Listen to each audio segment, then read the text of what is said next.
सबको जय यीशु। इस उपवास काल में हम पवित्र वचनों पर मनन चिंतन करते हुए त्याग, तपस्या और प्रार्थना में जीवन बिताते हुए प्रभु यीशु मसीह के दुख भोग के सहभागी बनने के लिए हमें कलीसिया प्रेरित करती है। आज के पवित्र वचन के अनुसार संत लूकस रचित सुसमाचार में अध्याय 6 पद संख्या 32 से 38 में हम देखते हैं, प्रभु यीशु हमसे कुछ अलग करने की चाह रखते हैं। वे हमसे कहते हैं कि हम दूसरों के लिए अच्छा कुछ काम करें, ना कि बाकी लोग करते हैं। हम में कुछ भिन्नताएं होनी चाहिए।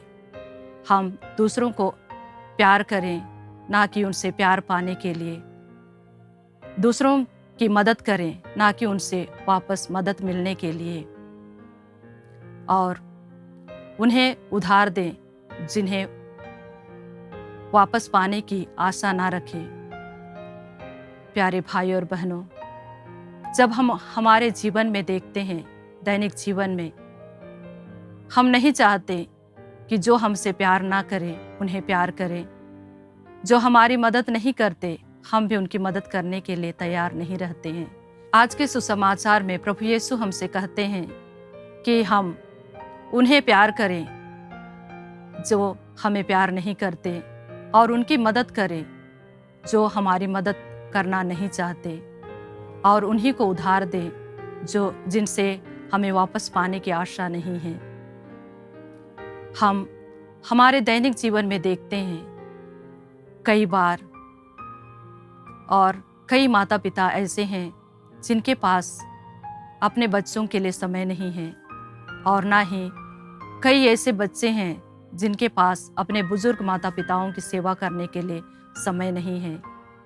हर कोई अपने कार्यों में व्यस्त है। और एक नज़र हम महानगरों की ओर डालें तो वहाँ भी हमें देखने को मिलता है कि अपने घर के सामने रहने वाला व्यक्ति या अपने पड़ोसी के बारे में भी कोई अता पता नहीं है, उसे कुछ जानकारी नहीं है। यहाँ प्रभु यीशु हमें कहते हैं कि हमें अपने पड़ोसियों को प्यार करना है और उनकी मदद करना है। हम अपने पड़ोसियों को नहीं जानते, उनके बारे में हमें कोई जानकारी नहीं है। यह इसलिए कि हम स्वार्थ से भरे हैं और अपने स्वार्थता के कारण उनके करीब जा नहीं सकते, उनकी मदद नहीं कर सकते। आज प्रभु यीशु हमसे यही चाहते हैं कि हम दूसरों की मदद करें, दूसरों को प्यार करें और दूसरों को क्षमा करें, क्योंकि हम दूसरों के साथ जैसा व्यवहार करते हैं वैसा ही हमारे साथ भी किया जाएगा। प्रभु यीशु हमसे कहते हैं, पिता की तरह दयालु बनो। स्वर्गिक पिता दयालु है, उसी की तरह हमें भी दयालु बनना है। जब हम हमारी कमजोरियों, अपने स्वार्थता को प्रभु के चरणों में रखते हुए अपने आप को अर्पित करते हैं, तब हमारे अंदर एक आशा की किरण जाग उठती है और हमारे मन में यह आशा जगाती है कि हम दूसरों को प्यार कर सकते हैं, दूसरों की मदद कर सकते हैं, उन्हें क्षमा कर सकते हैं, क्योंकि हम बपतिस्मा संस्कार के द्वारा ईश्वर के संतान बन गए हैं।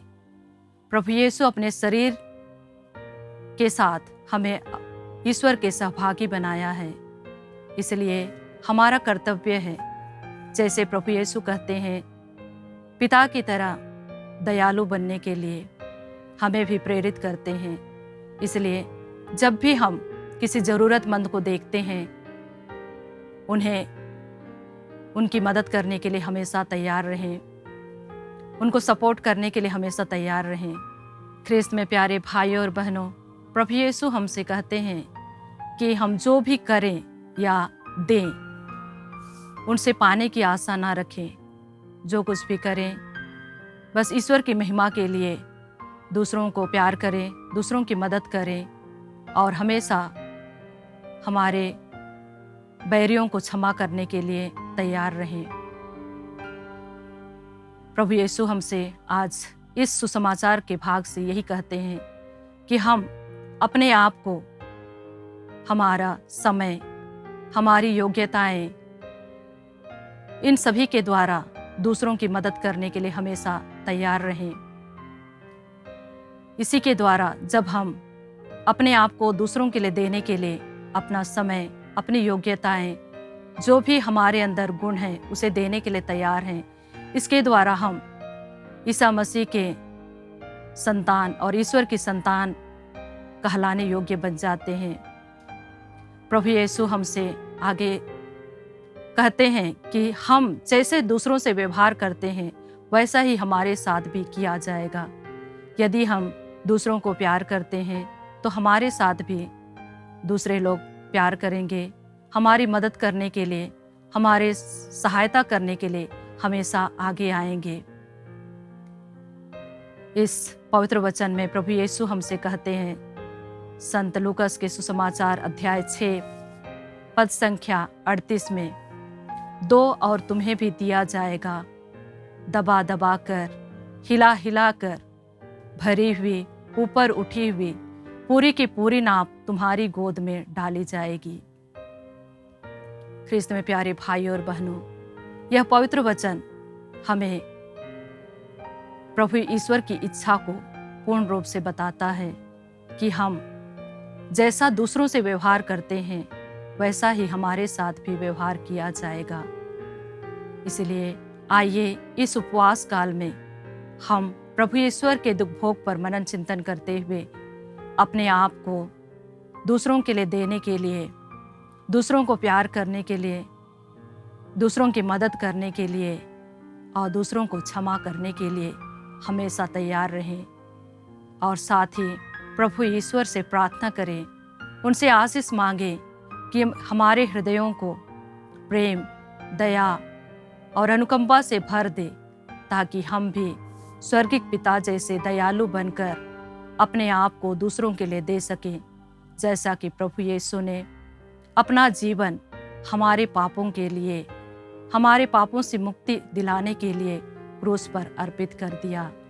तो आइए हम प्रभु यीशु के पद चिन्हों पर चलते हुए प्रभु यीशु के एक अच्छे शिष्य बनकर हमारे आसपास रहने वाले अक्रिस्तीय भाई बहनों के लिए एक नमूना बने और प्रभु ईश्वर के प्रेम को उन तक बांट सके।